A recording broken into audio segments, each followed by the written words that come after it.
Later that afternoon, the children were sitting at the kitchen table, finishing their homework, when Mr. Phigg appeared. He stood in front of them, juggling 3 satsumas with a practised air. "Watcher," he said, "I've brought you some vitamins." He tossed a satsuma to each of them. "And a visitor." The children turned to see Simon limping through the little door at the back of the kitchen. "Hello," he said. "My, this is nice. Very cosy." He nosed around, looking at the pictures, inspecting things, and managed to knock a saucepan lid off the draining board. It hit the floor with a loud crash. "Whoops! Sorry about that." Johanna and Harry had jumped up and now held their breath, listening to see if their mum had heard the noise upstairs in her office. Somehow, the presence of a sheep in the house seemed distinctly less manageable than Mr. Phigg's usual visits. "Don't worry," he said.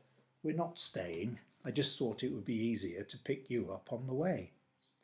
"Oh no, that's fine," said Johanna. "Of course it is," as Harry tried to smudge over some hoof marks on the floor with his foot without anyone noticing. It's lovely to have you here. Would you like a cup of tea or something, Simon?" Mr. Phigg had peeled the last of his satsumas and offered him the fruit. "Or some of this?" "No, thank you," said Simon. "Sheep aren't keen on citrus or hot drinks.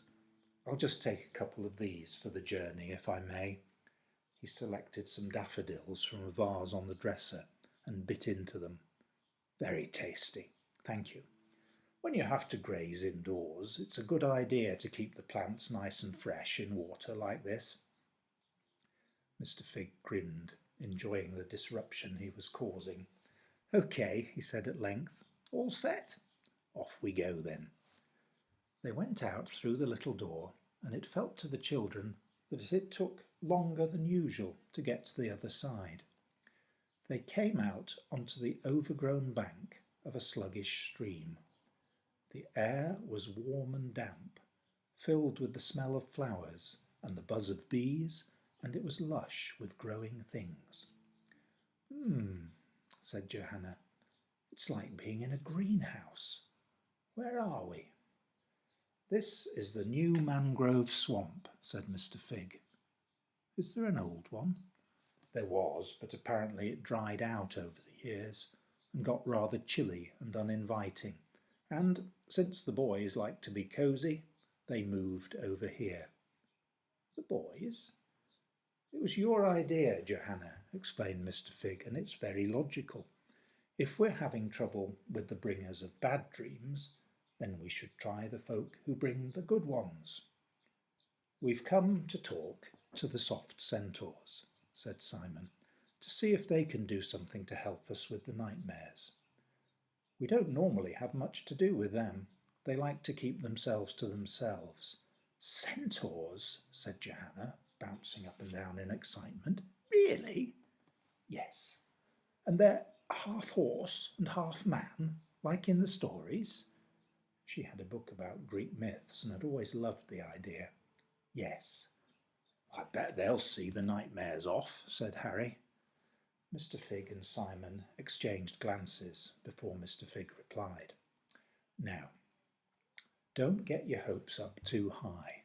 The soft centaurs know all there is to know about happy thoughts and getting a good night's rest, but they don't much like to get involved with other things. Seeing off nightmares would be a little bit outside their comfort zone." "And comfort is what they like the most," added Simon. "But we'll see. First of all, we've got to find them." Mr. Phigg checked his watch. They should be waking up from their afternoon naps by now. As if on cue, the undergrowth in front of them parted, and a remarkable figure pranced onto the bank.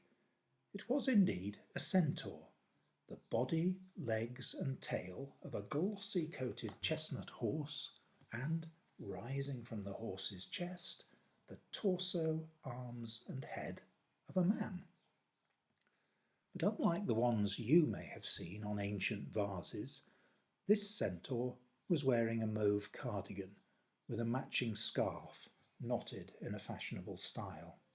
He stretched his arms and yawned. "Oh, it's getting a bit chilly, isn't it?" he said. Then he stopped and looked more closely at the visitors. "Hang on a minute," he said. "You've only got 4 limbs each." "Well spotted," said Mr. Phigg, "though some of you are spreading them around differently from the others." He frowned at Simon. "Trying to confuse me. You do realise this is a private swamp? That means no public access. You're not supposed to be able to find it, never mind get this close to us. Be off with you now, or I might get cross." "We're not the public," said Mr. Phigg. "We're in the dream trade too." "I think you'll find that we have a monopoly when it comes to good dream distribution," said the centaur, "and you'll find that we maintain the very highest standards. Just look at you. Who'd want their dreams delivered by you?" "Oh, we know our limits," said Simon politely. "We just do the preparatory work, getting your customers off to sleep." He started to explain what the shadow flock did, but the centaur quickly cut him off. No, I can do without your life story, thank you." He looked like he'd just bitten into a lemon. "It all sounds very tedious. We don't bother ourselves with dull things like that." Just then 2 more centaurs came out of the undergrowth. "Come on, Cyril," said one of them. "You'll be late for Norman's briefing, and we don't want him getting huffy again." "Who are you talking to?" "I don't know who they are," the first centaur snapped back. "They just accosted me, and now they won't stop talking." All 3 centaurs set off along the bank, ignoring their visitors. "How rude," said Johanna, her excitement at seeing real live centaurs rapidly fading. "The thing about magic," she thought, "is you expect it to be a bit more magical. It's never like this in stories." "I think we'd better join their briefing meeting," said Mr. Phigg, following the centaurs at a discreet distance. As they walked, the children told Mr. Phigg and Simon about their shared bad dream the night before. "I've never heard of anything like that," said Simon. "It's most peculiar." "Must be another new trick from the nightmares," said Mr. Phigg, "which is not good news. But why should they be interested in the windmill site? We must be missing some connection." At that point, the bank they were walking along opened out into a wider clearing, where a group of about 10 other centaurs were joined by the 3 they had already seen. All of them wore cardigans or pullovers in different shades. Some had woolen mittens and hats. One was wearing a red quilted jacket trimmed with white fur. Mr. Phigg strode straight up to him. "Are you Norman? Are you in charge here?" he asked. "I've got some very important information for your briefing." "Yes, I'm in charge at the moment," Norman replied. "We take it in turns. You can tell by the jacket." He held out his arms to show it off. "Rather fine, isn't it? But who are you, anyway? I'm sure this is most irregular." Then all the centaurs started talking at once, grumbling and pointing at the visitors. Johanna had had enough. She walked into the middle of the clearing and said in a very loud voice, "Shut up! All of you! Now! This is very important." That seemed to do the trick, and the centaurs stayed quiet long enough to let her and Simon explain what was happening with the nightmares. "Well, thank you for the warning," said Norman. "We'll take special care to stay out of the nightmare's way. Now, gentlemen, to business," he said, turning back to his fellow centaurs. "That's not good enough," said Johanna. "You can't just stand back and let them get stronger and stronger. Before long, everyone will be having bad dreams every night. You don't want that, do you?" "No, we don't want that," Norman replied. but I don't see what we can do about it. Do you expect us to fight them or something? Some of the other centaurs giggled. Of course not. But I know what we'll do. We'll send out some more good dreams than usual. That should help take people's minds off the problem. Oh, come on, said Johanna.